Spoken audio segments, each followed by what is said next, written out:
barges came and went from STÄDA's distribution center, a long commercial wharf with weathered brick and gigantic steel storm shutters. It extended out into the East River, reaching toward the Manhattan skyline. The wakes from the freight barges rolled up in perfect time, churning white against the limestone breakers.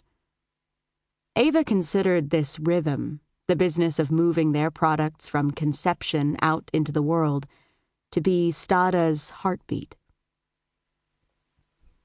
This week, Ava had begun mocking up the lid hardware for the Very Nice Box, a simple but smart design that she hoped would be introduced in the coming year. The Very Nice Box was her passion project.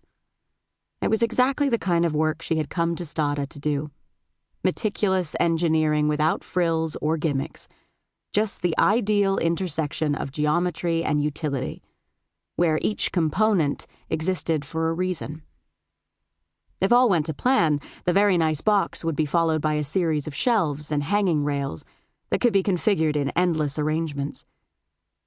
But its most basic unit, the foundation upon which the entire strategy for the year rested, comprised 6 large uniform sides assembled with pegs and hinges. Ava was determined to make it perfect. It would take her 150 units to create renderings for the hinges alone, she estimated, as she floated upward in STÄDA's giant glass-backed elevator after an outdoors break. The doors opened to floor 12, where Jamie Rojas, a junior engineer, waited by the hand sanitizers with a stack of hinge sketches. "There you are," he said, handing them to her. He wore a floral shirt, buttoned to his throat. Ava admired Jamie's maximalist spin on the STÄDA brand. His aesthetic was both complex and tidy. Tucked-in shirts with bright, busy patterns, clean, short fingernails. A natural streak of white ran through one side of his otherwise dark, carefully combed hair. Jamie was not new to STÄDA, but he was new to Ava's team.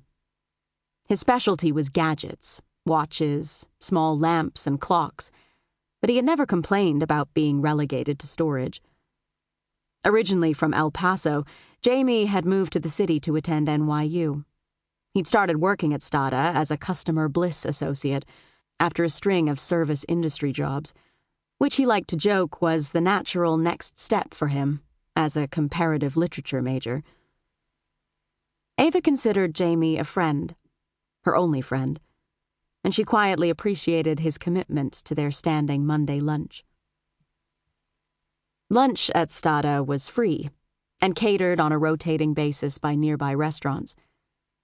The restaurant changed every quarter based on a popular vote.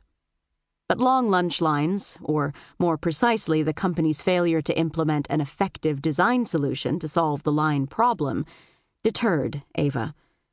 So she prepared her own lunches, which were simple and vegetarian, equal parts protein, fat, and carbohydrates, and divided into 3 compartments in her sensible bento box, which was one of her most enduring designs.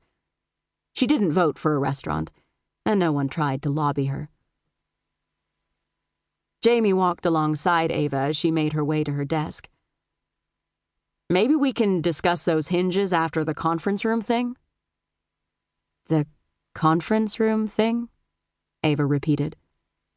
"I almost forgot about that. What are they making us do this time?" "No clue," Jamie said. "Maybe they're announcing the arrival of the gay tree." Ava shuddered. STÄDA's new Spirit team, part of the recent corporate expansion, had just erected a tall paper tree with rainbow-colored leaves made from tissue paper. The design was terrible. The word Pride had been traced in black marker on the trunk. Ava knew that as queer employees, she and Jamie were supposed to appreciate the gesture. She had even received an email from a junior Spirit staffer asking for her feedback on the tree. But the tree hurt her eyes, and its leaves crinkled noisily whenever anyone walked by it, so the only thing it did was provide an aesthetically offensive distraction from her work. Ava sighed. How do they expect us to do our jobs with mandatory orientations happening all the time?